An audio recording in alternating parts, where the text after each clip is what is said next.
Fa 2 anys vam crear Octubre perquè hi ha coses que cal dir en veu alta i donant la cara. I una de les preguntes que més ens han repetit en aquests 2 anys és: no us fa por dir totes aquestes coses que dieu? És veritat que hem dit coses contundents que apunten i disparen contra gent molt poderosa.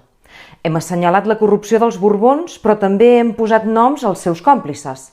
Hem explicat, per exemple, que a la Fundació Princesa de Girona s'hi amaguen empreses com Damm, Mango, Abertis, Coca-Cola o La Caixa. Hem explicat la relació del Grupo Planeta, Antena 3 i La Sexta amb el franquisme i com el diari El País blanqueja el feixisme. Hem posat cara i noms a la màfia que s'amaga al Tribunal de Cuentas, hem posat cara i noms als que manen al Col·legi d'Advocats de Barcelona, hem posat cara i noms a la corrupció del sistema judicial espanyol. Hem posat cara i noms a les clavegueres periodístiques i quan va arribar la Covid vam posar els focus en com alguns es fan rics gràcies al virus mentre la majoria queda desprotegida. Hem parlat de l'escàndol del Remdesivir, hem publicat les cares i els noms dels que s'estan aprofitant de la pandèmia i els fons europeus amb la complicitat de l'Estat.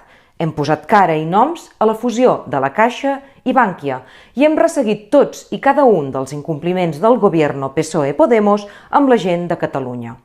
Hem donat veu a mirades sovint silenciades i hem denunciat l'escandalós paper dels Mossos d'Esquadra en la repressió a la gent que es mobilitza.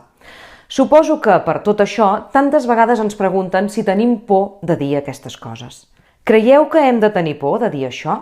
Marcelino Camacho va deixar dit que el dret de vaga s'aconsegueix fent vagues, el dret de reunió reunint-se i el dret d'associació associant-se.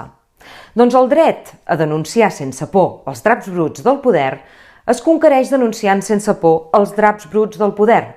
I això és el que fem a Octubre des de fa 2 anys. I si això ha estat possible, ha estat gràcies a 2 coses. La primera, gràcies a totes les persones que, després de mirar els nostres vídeos, dediqueu uns minuts a compartir la informació amb els vostres contactes. Una xarxa com aquesta, feta de persones connectades una a una, ens permet desafiar els intents de censura i desinformació i ens permet construir xarxes de comunicació sobiranes. Per això, moltes gràcies. La segona cosa absolutament imprescindible per Octubre són les persones que donen suport econòmic a aquest projecte. La seva aportació ens permet tenir la càmera amb què gravem aquest vídeo, pagar la connexió a internet per distribuir-lo i, sobretot, dedicar hores i hores a investigar i explicar. Ho diem sempre, però ho repetim avui.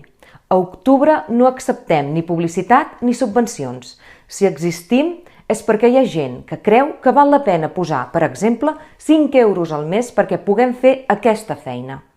A totes aquestes persones, moltes gràcies. Treballem per estar a l'altura d'aquesta confiança. Molt sovint ens pregunten si tenim por, però també molt sovint ens pregunten per què ens diem Octubre amb B baixa. Això és perquè va ser un mes d'octubre, que vam aprendre que si treballem en xarxa i ens encomanem la valentia, podem tenir força per derrotar poders que semblen invencibles. La V baixa d'Octubre és de victòria. Doncs bé, era només això. Moltíssimes gràcies per ser a l'altre costat de la pantalla. Una abraçada.